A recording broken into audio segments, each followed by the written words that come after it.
Good afternoon, everyone, and welcome back to Girded with Truth. We're on the series of the fruit of the Spirit, and today we'll be dealing with the part of the fruit that's gentleness. Now, gentleness in both the Greek and the Hebrew carries the idea of moral excellence. And what it effectively means, if we're translating it into our simpler terms, is what is your intent behind a given action? Now, there are a lot of people, and even us as well too, we do a lot of kind work, a lot of philanthropic work actually, depending on what we do, we give away to people and whatnot and stuff. But the question there becomes is not what you do, but what is your intent behind it? Some people do it for, the real reason why you actually want to see the change in the world, or you want to see someone better, or others do it for likes, for views, to say that they've done something, to say that they're better than this person or that person because they've actually done so.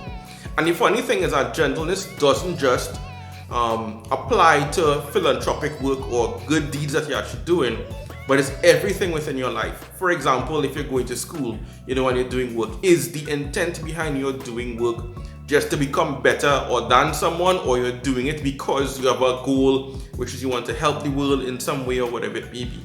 What is your intent behind what you are doing? That's the main idea behind it there.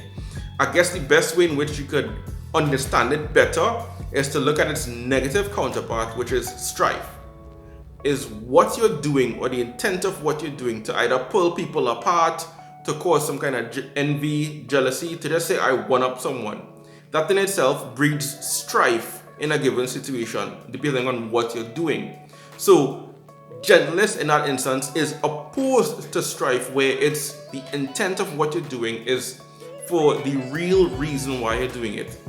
David actually spoke about this in Psalm chapter 18 verse 35, and he says this: "Thou hast given me the shield of thy salvation, and thy right hand holding me up, and thy gentleness had made me great." So he's speaking about God there doing something for him, and he's saying God's gentleness or God's intent is not just to keep him for a reason or whatever it may be, but is to make him great. His intent basically there is to make him great, and that's basically the idea behind gentleness. So I challenge each and every one of you today to go out there and be gentle, not in the sense of easy towards people or passive, but check the intent of everything that you are doing when it comes to all the actions that you have.